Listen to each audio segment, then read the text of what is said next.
Növbədə hədis 10-cu hədis. Əbu Hüreyrədən rivayet olunan hədisdə Allah Resulü sallallahu aleyhi və səlləm buyurur ki, özünə bir xəstəlik, yorğunluq, qəm, qüssə, kədər, əziyyət, hətta ayağına batan tikan müsəlman yoxdur ki, Allah bununla onun günahlarını kəffar eləməsin. O müsəlman ki, bax, görsən, qəm, qüssə çəkir, ola bilir, əziyyət çəkir.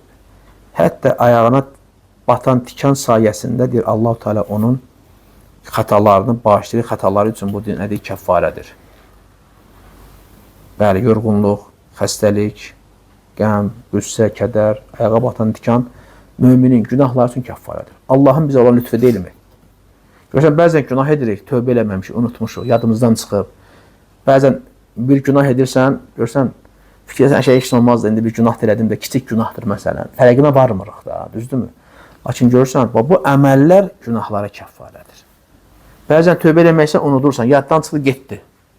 O qədər günahlarımız olur. Yolda gedirsən, maşın üçün əsəblərsən, bəlkə neçəsinin haqqına girdin. Və yaxud da ki, evdə gəldin, ailə ilə dalaşdın, ailənin uşağın haqqına girdin. Nə bir qonşu ilə məsələ və yaxud da ki, nəyisə baxdın, günah elədin, sonra əstəğfirullah demək yadıma düşdü.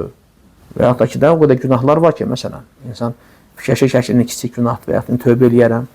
Amma yoxsa bu əməllər hamısı nədir? Bu əməllər hamısı onun günahları üçün kəffarədir.